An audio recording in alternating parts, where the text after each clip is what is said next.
Okay, so last but not least, let's go over the stuff that Bacon, our pal Bacon, kindly gifted. And this is stuff that would have been like he had bought this stuff almost like 2 years ago at this point, and I just haven't had an opportunity to make it down to Toronto in a little while. So finally, we had a chance to meet up, and it was like a really short meeting. Unfortunately, we only met and shopped at Argama, and then we basically had to leave because, like, you know, just a lot of things, right? Life things, busy things.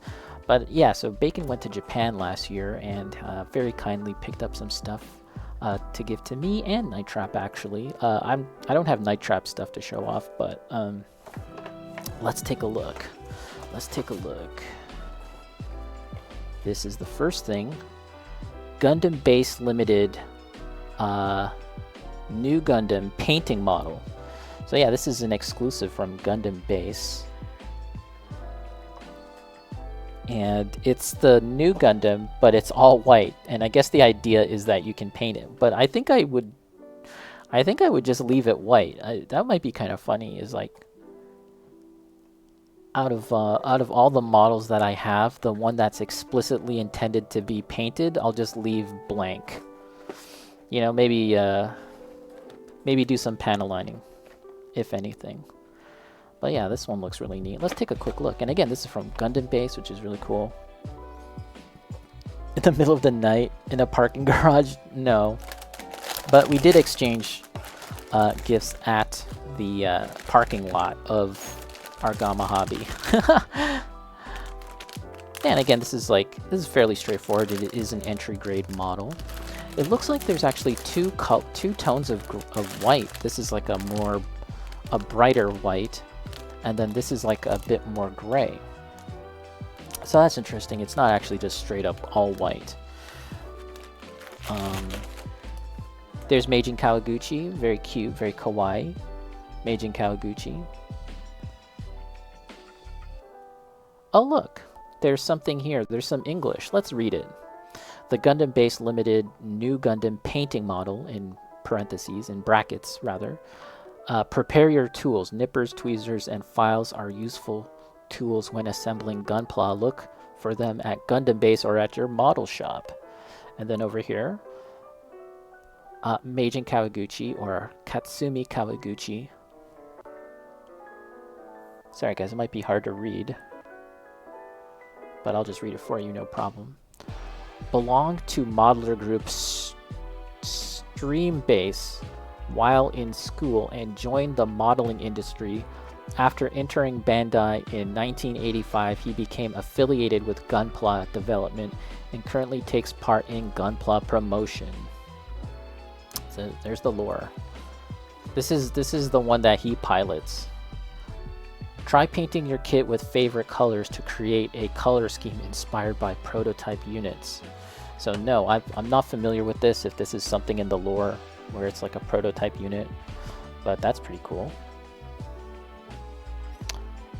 He's a Crip? Meijin Kawaguchi Crip walking. Can we get the AI to generate that for us? Cool kit to practice plot plating. Oh, absolutely.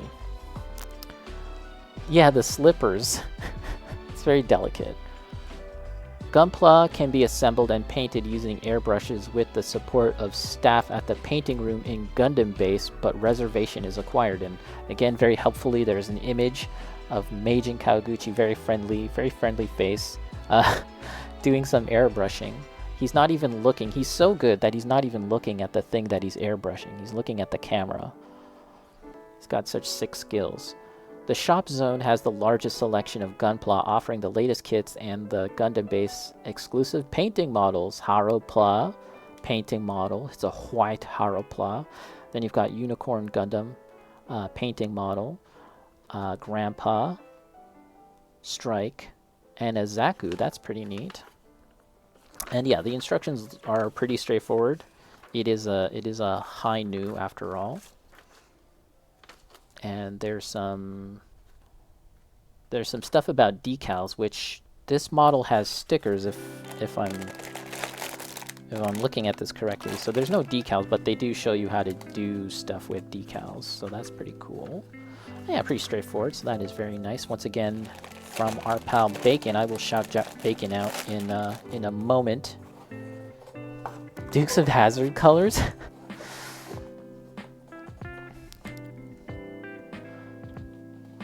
All right.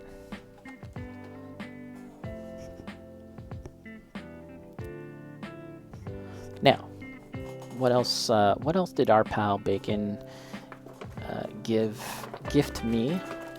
There is this paper theater model kit.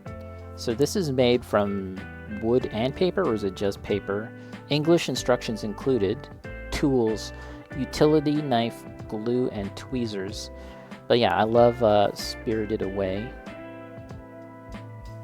And No Face is a classic, stone cold classic. I love No Face. It's a very great iconic scene where he's got all the food and she doesn't want to accept like his gifts or something like that. And then that leads to like the giant rampage where he's just rampaging through the bathhouse. I've never built any of these kits before. Who among you have built a paper theater kit? They make like not just Studio Ghibli stuff, but I've seen like Naruto and Demon Slayer, I'm pretty sure.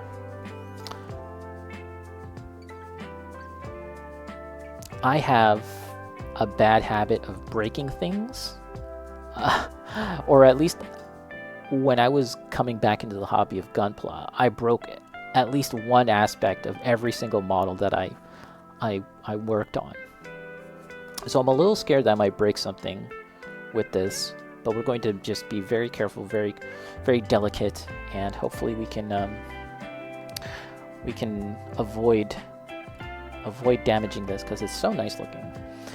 Alternatively, I might, if it becomes apparent that this is just too overwhelmingly hard for me, I might hire Night Trap to do it because he's a lot better at doing things properly and following instructions. But yeah, this is very cool. They have a lot of these papercraft thingies. So you built one as well, did you not, Bacon? Gnarly, quite clumsy as well. Clean as tubs. Ew, clean as tub.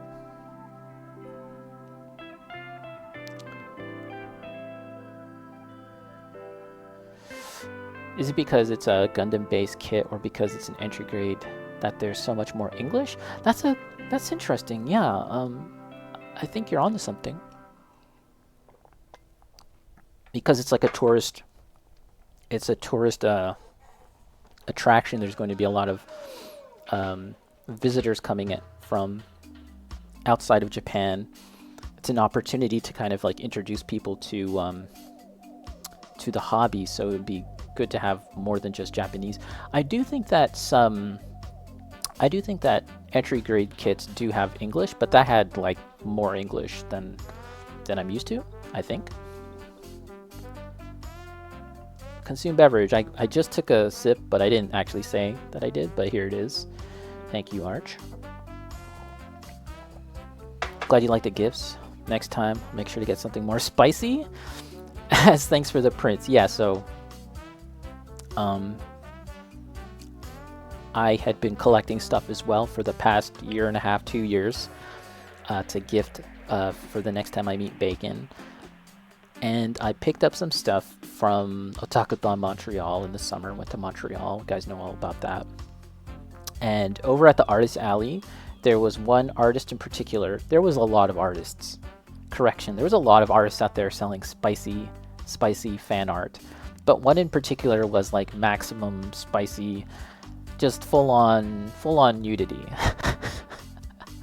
And they strategically covered up the posters and the art with little stickers. But I was like, yeah, I'll take that one, please. It's a VTuber. And yeah, I didn't even take a picture of this. Like, I looked at it literally like when I bought it, and then the entire time throughout Otakuthon, I had this fairly large poster, very sussy poster. I was carrying it around, and I didn't want to get it wrinkled, but I also didn't want anyone to see that I had this thing. And then for several months now, it's just been in my room, and I never looked at it, so I kind of even forgot how it looked. And no one else will ever know what this looks other than Bacon, but it is highly, highly spicy. But it's not over, guys. The gifts from our pal Bacon. It is not over. There's a couple other things. So, again, this is all from Bacon's trip to Japan. And while he was there, I don't think he intended to go to this. Like, I don't think this was part of the itinerary, but it sort of just worked out in terms of the timing. That the Shizuoka Hobby Show, I believe it was the Shizuoka Hobby Show, was going on, and you know, I always look forward to that as it's almost like E3 where for video games. You know, E3, it used to be a time where you could check out really cool games and new announcements, and the hobby shows in Japan are very much like that as well. Oh, it was Wonderfest. My correction. Sorry. My mistake. Wonderfest. Thank you, Bacon. All of these events in Japan, it's a great opportunity to look at cool stuff that are coming out throughout the rest of the year, and there's also sellers that sell cool things. And Bacon, in his wisdom, because he's always looking out for me, bought me some cool diorama display supplies. So take a look at this. This is fresh moss, 10 grams of fresh moss, straight from Japan. How was he able to import this? Some moss, you know what I'm saying? Primo stuff, grade A quality moss. And you guys know I'm a big fan of moss. Post on the Discord? Yeah, go for it. Why not? Yeah, look at that. There's kind of like there's different shades of green here. And I believe that the moss is treated. They kind of dry it up. It's not like live moss. It's been dried and then stained to like these different shades of green to get that look, so it's like permanently going to be colorful like that. I believe that's how it works. And we have some flock. I believe this is flock. You know, you could use this for trees or decorating a base. Got different shades of green and orange that could be for fall, and these could be for like a more summertime kind of look, and then the pink one could be very useful for like sakura leaf season, I guess. But yeah, I've done something like this for my own models. Can I show this? Hold on. Okay, so yeah, if you look here, there's the sakura leaves. That was kind of the idea for this, and I basically chopped up a bunch of sponge and then used very watered down acrylic paint, you know, pink paint. Yeah, oh yeah, it had no effect. Yeah, I'm completely immune. I've taken my my immunization shots. But yeah, so I did this myself, and the results are okay. Obviously, for a first time, like, all I see are things I could do better for it, but that's the kind of general idea. And so with this, I think I can get nicer results, because it's just like, it's much finer too. And when you get into bigger and bigger scales, or rather, yeah, like when you think about like a Gundam relative to a tree, I think that a much finer kind of leaf, so to speak, would make more sense than the more chunkier, the chunkier leaves that I was working with, or sponge rather. So yeah, very nice. And then this is very interesting. Dio Base made in Japan clay, and yeah, take a look. It's basically just clay. And I'm not sure if it's air drying. Maybe Bacon can help me out with that. I feel like it probably is air drying. Looks like there's a kind of texture involved. But this should be very interesting to use. Again, to get a much more natural looking feeling to the diorama. Vanilla, what is that? So yeah, so it's clay. I feel like it's clay, and it has a kind of texture on it to give it the look of like ground or something like that. Protein bar. But yeah, so these were all from Wonderfest in Japan. And another very, very nice gift from our pal Bacon. Imported. We have moss. We have like little leaves for trees, basically, flock. And we've got some diorama clay stuff, fresh from Japan. So all of this, so in 2025, early 2025, my plan is to make stuff, make like a custom build with many of the things that all of you have so kindly gifted to me. So yeah, expect to see some of this stuff put into use, including the model kits, including the weathering pencils that Vanilla had gifted, and all of that jazz.